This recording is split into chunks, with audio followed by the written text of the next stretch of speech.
Hello,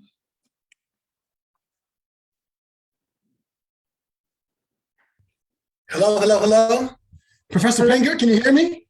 I can hear you.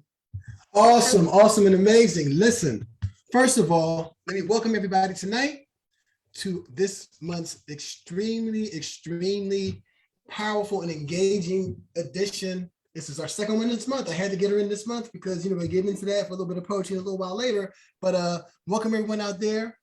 Welcome to Peace. Please educate all children equally, where we talk about real things for all children, educating them equally. We are honored. We are blessed tonight to have Professor Pinkard. How are you doing, Professor Pinkard? I am doing wonderful. Let me cut. I thought my silent mode was on. I am doing absolutely wonderful. Thank you, Brother Warren and Peace, for having me this evening. I appreciate it. I'm excited. Well, before we get into the interview, let me just tell everyone out there a little bit about you may not know. So we're going to talk about your book tonight. Before we get to the book, we're going to talk about some other stuff too. Some other stuff that, we all been looking at for the past couple of years and whatnot. All the guys out there and all the young people out there in the world of athletics and academics and whatnot. Definitely know you are from Last Chance U, but let me just read your bio real quick. So about the author, featured on Netflix, Emmy-nominated series, Last Chance U. LaTonya Pinkard is from Chattanooga, Tennessee. She later moved to Atlanta, Georgia, and has always known she wanted to be in a position to serve others. She developed a love and passion for education, specifically in English, and made the decision while attending Georgia State University to focus on higher education as her career path. Continuing her education at Troy University, she earned her master's degree in post-secondary education with a concentration in English. As a writer, she has always had a love for children's books. When she was younger, her mom would take her to the public library for story time, and she'd check out as many books as she could. She knew at some point she wanted to bring her own children's book story to life and bring joy, imagination, and hope to another child. She is currently an English professor as well as the owner of Mahaba Yoga. Is that how you say it? Yes, Mahaba sir. Yoga. We can talk about that too. Let's get it all out there. So welcome tonight. Professor Pinkard. Yes. Thank you for having me. Thank you for being here. So it was a couple of years ago, I'm gonna say about 2018, probably, 2018, 2019, when I began watching the show. And I was like, wow, and I was a principal at a high school in the Philadelphia area at that time. And I said, okay, the show was great. I love football, but this professor here, I probably had about 50 teachers. I need 50 of them at my school. I need 50 teachers just like her in my school, working with my babies, because my babies need that home away from home. And on the TV show, you definitely provided that. So thank you and bless you for the work that you do, that you did then, and you still continue to do this day. Yes, I can't help it. I love what let me rephrase that. I absolutely love what I do. I love being an educator. It transcends the classroom. I couldn't pick another profession. I learned a long time ago that you find a career that if you didn't get paid to do it, if you can volunteer to do it, and you still enjoy doing that for free or volunteer, then that's what you do. And that's how I feel about education. It's a passion of mine. Absolutely. I tell people that all the time. And one of the things that kept me in it for as many years as I stayed in it was that I coached football. So that was the connection for me. And so when I got off at 3 o'clock, okay, all right, now it's time to really work. No, not that I did work during the day, but that was my driving force to get to that 3 o'clock and still do that kind of thing. So I totally can relate to that 100%. Yeah. So tell me about you coming from Tennessee, Atlanta. How'd you wind up at Independence Community College in Kansas? Talk about that. So here I am sitting in Atlanta, and I thought, I need change in my life. And at that moment, because I don't fear the world. I don't mind growing, learning different cultures, understanding different people. And so I sat down and I prayed to God. I said, put me in a place where I can grow. Put me in a place where I can help other people. And so I applied to different institutions across the nation. Independence Community College reached out to me, offered me an interview over the Easter weekend, 2015, I believe it was. I had the interview on Good Friday. I was offered the position the following Monday. And I consulted with my children, which were grown at this time also. But I just wanted to make sure that there was peace for my move really across country. And it was. My oldest son said, Mama, go, go, live your best life, go. And I packed my stuff and we're on our way to Kansas. Yeah, we're on our way. Wow. Well, so Kansas, isn't it like the Wizard of Oz? Isn't that it? Like there's no place like home? I mean, so I don't know. I'm just, so there was no place like home, but you made it home out there and then I did. Kansas. I did. And I love nature. So when I first Okay. got out, the crazy part was when I first saw a thunderstorm and lightning strike, I'm like, oh Lord, the lightning is really, because there was no buffer. So the lightning was just right here in my face. But when I would come home from work in the evening times, the most beautiful sunsets. And I fell in love with watching the sunsets every day. And I'm like, look at you, God, painting this sky with beautiful colors. So I had a beautiful time in Independence, Kansas. Okay. Mm-hmm. Awesome. And so now, you get there and you're teaching English. Mm-hmm. And then, so how long were you there before the actual show began? A couple of years, I guess? The show, they started recording 2017. Okay. 2017. So what happened? I'm, bebopping around doing what I do on campus, tutoring here, tutoring there, teaching classes, and not really realizing, like I heard that Netflix was going to come and they were scouting schools and trying to figure out which school do they want to eventually end up. Because we had such a losing record, we were the best fit because is Coach Brown, or was Coach Brown able to flip this and become a winning institution, a winning team? And he was. So my apartment manager at the time, she contacted the director of the show, or the director of the show talked to her, what have you. And she asked them, have you heard of Miss P?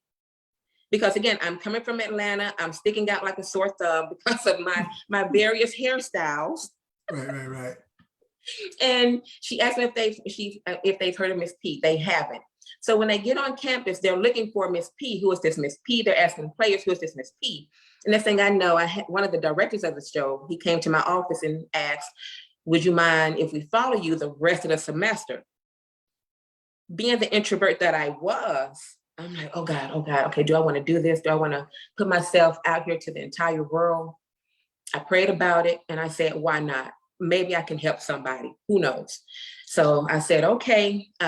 They mic'd me up the following day or the following week, whenever, everything started, they mic'd me up and history was made. Absolutely. So let's talk about some of that history you were making out there, because like I said, when I first saw the show and I first reached out to you, I said, well, listen, that was a couple of years ago before, all this other stuff been going on around the world. And I said, listen, I need about 50 of them in my school, because I saw what you were doing with those boys, and I connect with all children, but specifically boys that look like me, because I used to be one of those boys as well, right? So right. Talk about your experience working with talk about any student you want to talk about. You don't have to name any names, but you can talk about, working with the students overall, some of the young men, how you impacted them from the series, or go for it. Tell me.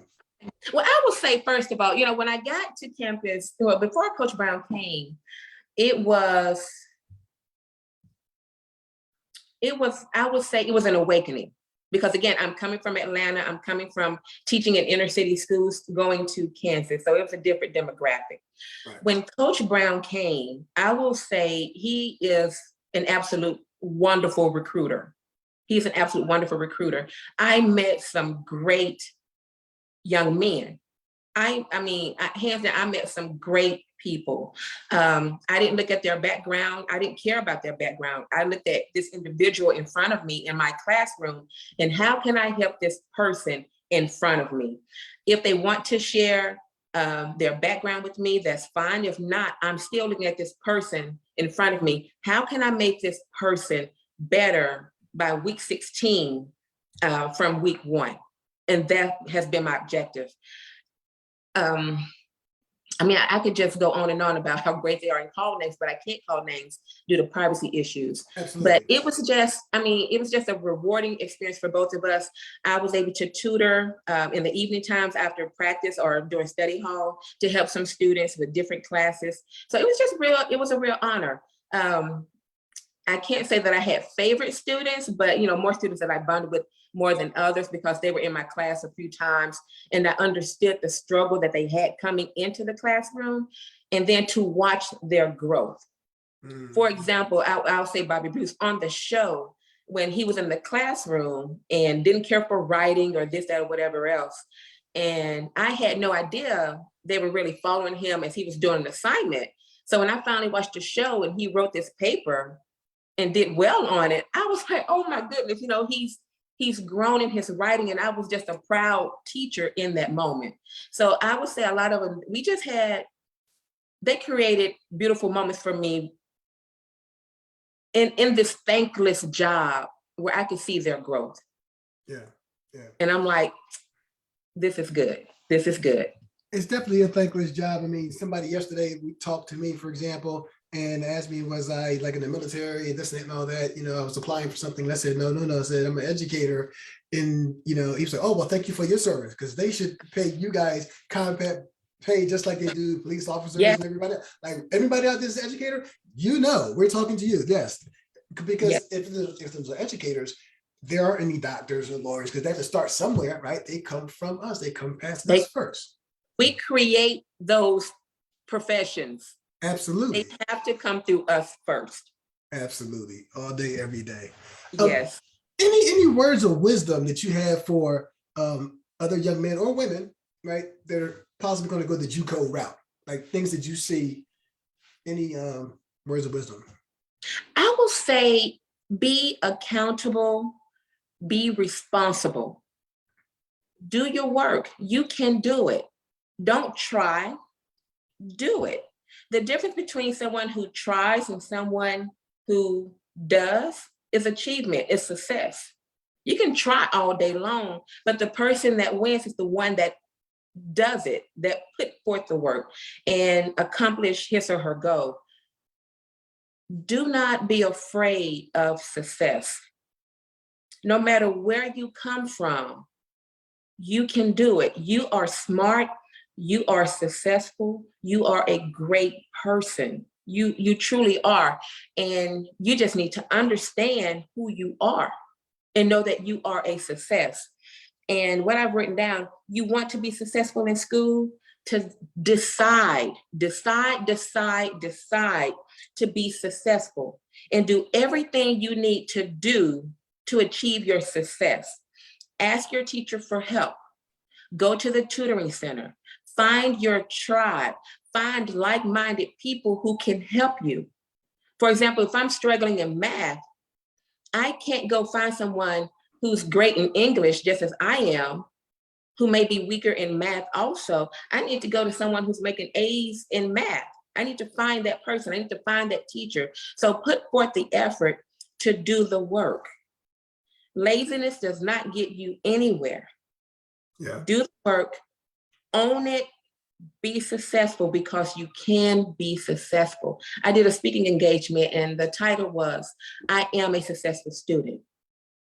And you have to believe that. And if you don't believe it, say it every day. Say that affirmation until it overwhelms you and you know you are successful. Because not at that point in time, you're able to walk into it. And those people who see this will automatically be drawn to you to help you go forward and be great. Yeah. Parents, students, anybody out there, you just got that for free. Okay, from Professor Pinkard.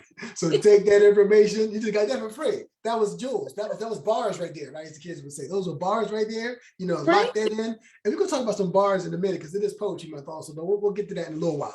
Right? Yeah. So because yes, Professor Pinkard, she has bars too as well. So let's talk about the main reason why we're here.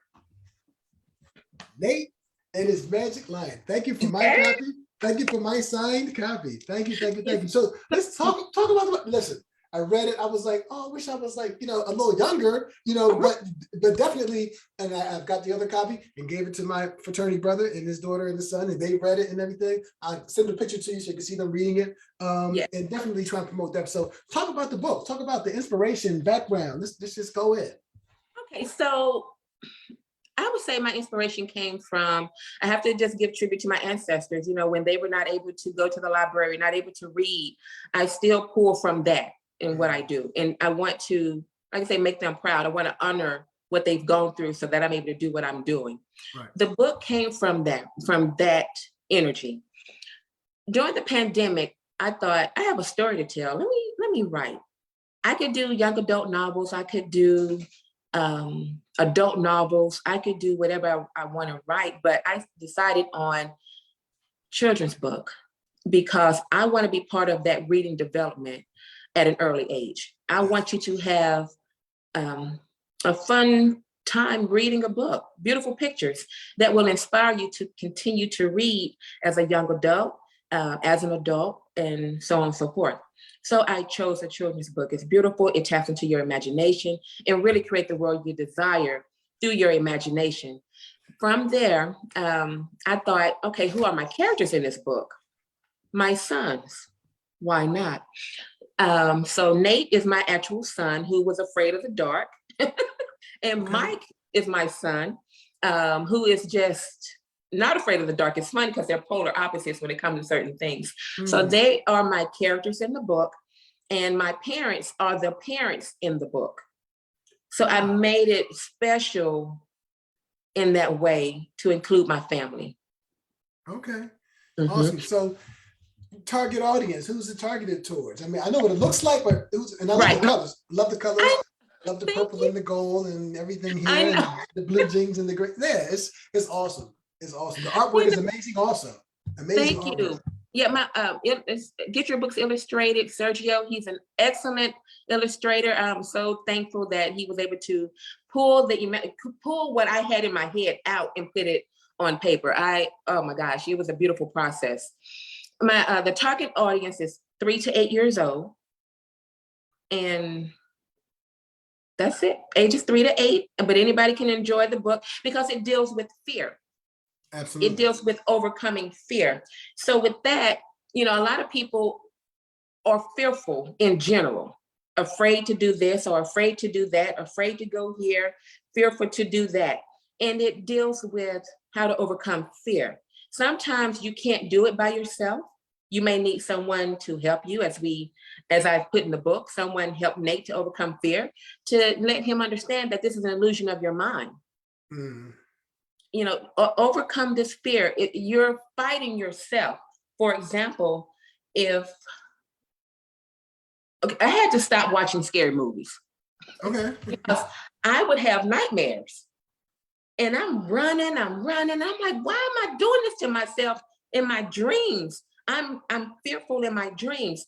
The beautiful part about it is I realize I control my dream. I can control it. So when I'm tired of running, I stop running and everything just goes away. And that's how it is in life. When you are afraid of something, two things you can do. You continue to be afraid of it and be immobilized, or you can look at this fear, look at this adversary and say, you know what? You have no space here anymore. You have no room here anymore. I'm going to make you the giant. I'm sorry, not the giant. I'm going to make you the grasshopper, and I'm going to become the giant over you. You have no space to dwell in me anymore. So it's all about overcoming fear because we can do it. And if you have that moment where you are afraid of something, be still and just say, I am calm. Again, the yoga has to come out. I am calm. I am calm. I am at peace. What do I fear? I'm at peace. I'm calm. And just breathe. And once you can apply certain techniques, talk to someone if you have to. Fear is something that you create sometimes. And when you create it, you can also get over it. Now, I'm not saying go to a sketchy area or anything like that and be like, I'm going to stand up to fear. No, that's not what I'm saying. Always be mindful, always be careful in all things that you do in life. But if you're afraid of this, that, or whatever else, 9 times out of 10, you can overcome it if you want to. It seems like this book, I know it's about your sons or inspired by your sons and your parents and everything. But even going back to Last Chance U, with some of these young men and overcoming like their fears, talk about how you maybe drew some inspiration from some of that, as it relates to this. I would say just when it came down for me writing the book, like I said, I wanted to inspire people to read. And that was one reason I started the book club on campus, Okay. to encourage reading. Because, we have our classes and they're short stories and so on and so forth, and we can have a few moments in class to discuss and dissect the story. But when you have a book club, everyone is not around. You're not being graded. We're having open conversations about a book. And I thought, hopefully with my children's book, other children will look at this book and say, you know what? I can overcome fear too, like Nate. I can be great. I can do what I want to do. Like I saw in so many of my students, when they became focused on what they want to do, they became great. It's a process. It's a process. Sometimes you have to purge stuff out to become great, but you can become great. And so I pulled from different angles. I wanted people to, just young people to just enjoy reading. Yeah. Enjoy reading. Yeah. And this is your first children's book? Absolutely. Yeah. Yes. This is definitely, so this is the first of the series. I'm speaking into its existence because I know it's going to be a series, because I can see this going on and on and on for sure. And going back to the thing you said about, young people and book clubs and whatnot, we need more of that, because our young people today, because of these, gift and a curse, because of these things, essentially, was it 24 characters, I guess Twitter and all those different kinds of things, but not, no disrespect to any of those things, so they're very important, but we definitely need to still pick up some of these, right? Some of these things here. Absolutely, to promote conversation, because if you scroll all day long, again, nothing wrong with scrolling all day long, but if you cannot have or hold an intelligent conversation, then you may want to rethink how you operate in your day-to-day life. Do I need to pick up a book or listen to a book, listen to documentaries? There are ways to become knowledgeable in what you want to become knowledgeable in. And yes, the cell phone and all the applications can help with that, but you don't want it to become a beautiful distraction. A beautiful distraction. Yes. Yeah. Okay. They exist. I'm definitely going to write that down. I like that. Beautiful distraction. For sure. So, anything else you want to share about the book? Because, like I just mentioned, a series, but anything else that I may have missed that you want to share about the book? Grab your copy from Amazon, Barnes and Noble. Grab your copy of Nate and His Magic Lion. You will enjoy it. It's true to my heart. I love this, my creativity here. So grab your copy if you have not done so already. You will enjoy it. Ages 3 to 8, Nate and His Magic Lion.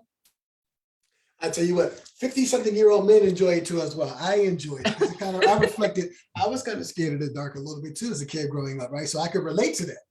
I could relate to everything you just said as far as facing your fears, and I can relate to the story. I didn't even imagine lying. I had a beanbag turtle that I would go to bed with at night. Yeah. Right. Real talk, it was the beanbag turtle. That's what I had.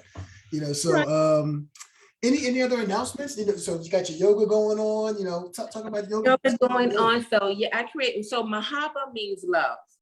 Okay. I try to do everything from a place of good or a place of love. Am I perfect? Not at all. But I do, and I use the word try. Forgive me for that. I come from a place of love and good when I operate. And I thought that the Mahaba Yoga was very fitting, because you should do things from a place of love, especially when it comes to dealing with someone's mental, emotional, physical state, which yoga delves into. It delves into all three of those, and spiritual as well. And so I am just a teacher through and through. I enjoy yoga. During the pandemic, that's when I got my certifications of yoga, and it helped me greatly to get through, not only with the poses, but just affirmations and meditating. I say that's my favorite part about yoga, learning how to be still and meditate, focusing on the affirmations. Like I said, if I'm afraid, I don't want to hold on to that. No, I am calm. I am calm. I am calm. I am at peace. I am at peace. And that comes, I got that from yoga. And so I practice it now, and I'm in a much better place than I can say I've been in life. I mean, I've grown a lot, and I'm thankful for that growth and wisdom that yoga has provided for me. Okay. So you certified, you do like virtual classes or do live I'm classes? virtual and I'm also mobile. Okay, so Um, talk about that so people that listen to the world, let them also, know how to get you. Let's go. so I am virtual. You can go to, I think I have, it's mahabayoga.com and reserve a class virtual. If you are local, I also provide mobile services as well. And my fees and everything are also on the page, as well as life coaching. I also provide that. Like I said, I just want to make people, I want to help people become a better version of themselves. Mm. I want to help people. Like I said, I've loved being in a place to serve, and it's just who I am. I can't help it. I can't run away from it. If I tried to, it comes out. So mahabayoga.com, yoga. I do a lot of different types of yoga: restorative, yin, vinyasa, hatha, bhakti, restorative. So you name it, I do it, as well as affirmations and meditation. So if you just want to have a session, look, I need yoga nidra, guided meditation. I need help with being still to meditate. Mahabayoga.com, hit me up. I'll be in touch because I can always use definitely some more tools, for the toolkit, and Yes, definitely that sounds very, very inspirational. So for sure, thank you. I've wanted to do something like that. So maybe a virtual might be good for me to get started because going live right now and all that kind of stuff with bad knees and bad hips, it's not too probably good for me. But something virtual, I can modify right here in my own home, and I can just follow along Absolutely. the class like that. That's the Right. benefit of doing it virtual. Absolutely. And Yeah. everything with yoga, you can modify. I do, seated yoga. So there are ways to help the body to heal, to become stronger, to strengthen. I got you. All right. Cool. Cool. Cool. So what's next? Got the book, got yoga. What's going on next? What is going on next? Let's see here. What is um so I will be helping out in Chattanooga, Tennessee. That's my hometown. I Okay. will be working with Coach Jennings. He's out of Chattanooga, Tennessee, with the Okay. Mary Walker Foundation. Literacy through, I can't think of the quote that they have, but there's a summer camp going on through the Mary Walker Foundation. And Mary Walker learned to read, I believe, at 107 years old. Mm. And so her foundation is in Chattanooga, Tennessee. You can Google Mary Walker Foundation to get more information about her. But I'm going to be part of the summer camp, again, helping people or helping students who may need more reading help, reading practice during the 6-week summer camp. Absolutely. So I just have things here and there and just keeping busy. Yeah, keep busy. Keep on spreading that light. Keep spreading that Mhm. light, sister. So it is April. I mean, April is like National Poetry Month, and we talked a little bit, I guess, or whatever. So you said, you dibble and dabble, you write, you read, you got anything for us today? I mean, because it is National Poetry Month. I mean, It is. if you have something for us, I mean, if not, I understand, but you do. Oh, I oh, do have something for you, but first I want to shout out because I believe in my tribe. I believe in my circle. I have a creative circle. 2 sisters I want to shout out. One is Tori Collins. She's out of DC. She is a fighter. She is a powerful sister in DC. She helps okay, out in the community. She's a voice in her community. She loves her community, and she just came out with her book, Impossibly Free. okay. From Pandemic to Poetry. It's called Impossibly Free, From Pandemic to Poetry. She's one of my sisters in my circle, where we're creative. You can also purchase this on Amazon. Okay. Beautiful poetry in here. I adore Tori Collins. She's also on Instagram if you're interested in following her and catching up with what she's doing from this point forward. And my other sister is Dr. Monica Weatherly, a very close friend of mine. She recently, let me go back. We were in a writer's workshop and she shared her poem to me, or to us, called If I Had My Grandmama's Praise. And when we heard this poem, we were all floored. We were all floored. It's a powerful poem. And to hear her read it, you just get chills all throughout your body. And her poem won the Willie Morris Award. She was in, I think it was Mississippi Oxford Conference or something, to receive the award for this poem. She's having a reading this Friday. at the Georgia State Decatur campus that I plan to attend. So just shouting out to my creative sisters that love poetry. Shout out to those sisters. Definitely send me that information regarding that book. I'll support that book as well. Okay. For sure. Oh, and also Dr. Monica Weatherly, she's also on Instagram if you want to follow her, just to kind of keep up with her work, because keep their names on noted. Note Okay. their So noted.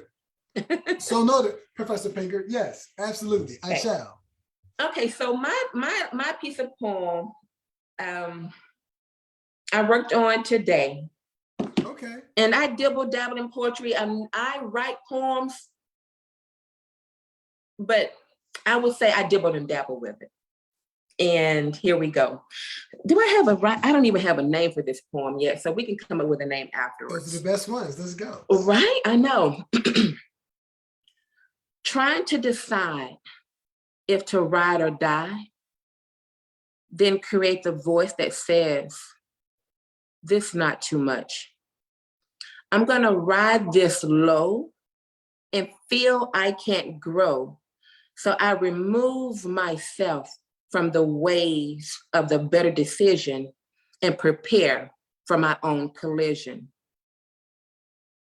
Hoping the divine comes out so I'm not drenched in sin. That wisdom I'm holding back, not because the color of my skin, but because I've been played, not learning how to tap that knowledge within. The power so deep that many are still asleep and don't realize the state of consciousness we're operating in. Trying to decide if to ride or die in this life is an easy choice. Don't get turned out by others' vices or entices if it goes against your inner voice, because you can't decide and place limits on your choice, feeling a dose of self-infliction and a pinch of, oh Lord, I'm tripping. Be good to yourself and love every day. Ride the high and enjoy this time that's flying by. Decide the path and be on your way to be happy, complete. Go be great and be on your way. Yes, yes. Appreciate you, Mama. Appreciate you. Appreciate you. Yes. I definitely, that's gonna be in your poetry book. Don't send me a copy, keep that. You know what I mean? Package it up, copyright the whole nine. That was very, very dope. And again, that was free for the world. Free for the world. That was free. That's free for the world, for sure. But you definitely have a lot of gifts, a lot of jewels, a lot of wisdom. The world definitely needs more people like you. I just want to say, giving you your roses, for the work that I've seen you do, and then engage with you on this platform and the conversations we've had, continue to do what you do for our babies and for everybody, right? Continue to be that light. Continue to be that light. We definitely need you out here, more people like you. So, any other announcements? Any other things you got going on that you want to share before we close it out? Because what else you got? I'm trying to, I think I'm covered. Okay. I am pretty good. Again, Nate and his Magic Lion. Absolutely. Grab your copy. I am just so proud of this piece, this children's book. And another reason, let me say too, another reason why I wrote it also is because I don't believe in the pipeline to prison. I don't believe that. And I know they said it started around the 8th grade. I don't believe that. I don't even know if it's still a thing. I rebuke all those things that goes against good. The pipeline to prison is a choice. And again, be successful, stay away from those who can lead you down that wrong path, as I explained in my poem. Be successful, be great, be good. Be good. And it's really easy to do. And love one another. Love one another. Yes. It's really simple. Listen, appreciate you, sister. Don't go anywhere yet. I'm gonna close this out. So everyone, Nate and his Magic Lion. Nate and his Magic Lion. You can get that on Amazon, right? Yes, Barnes and Noble. Barnes and if and you Noble. Google Nate and his Magic Lion, other platforms will come up where you're able to purchase the book. support this sister, support this book. And if you want to see some of the jewels that I'm talking about that I've seen, you go check out Netflix and check out The Last Chance Youth in that particular season, and you'll see her in the classroom doing her thing. I don't want to have you snatched up from that particular school, but somebody might say they might want to try to get you, but hey, at the end of the day, it is what it is, right? So right, definitely support the work you're doing out there for the babies out there. They are blessed. They are very, very blessed to have you in that space, and they should definitely take care of you very, very, very well. They need to take you very, very well. I think they are, but maybe more so. Because, as educators, we don't really get compensated the way we should. We do it for the love of the babies and for the community, for sure. Right. Can we say that again for the people in the back? Everybody out there, listen, this has been Peace. Please educate all children equally. Featuring tonight, Nate and His Magic Lion, written by Professor Pinkard. You can get that book off of Amazon, Barnes and Nobles, and all the other platforms you just mentioned. Please support this work, support this book, support this awesome and amazing educator right here, because we need to support our educators and give them their flowers right now. And if you know anybody out there that's like her, definitely support them as well. All right? Absolutely. And don't go anywhere. My name is Damon Warren. I'm going to close this out for this evening. That will conclude our series for the month of April. God bless you. Thank you for coming out, and good night. Thank you.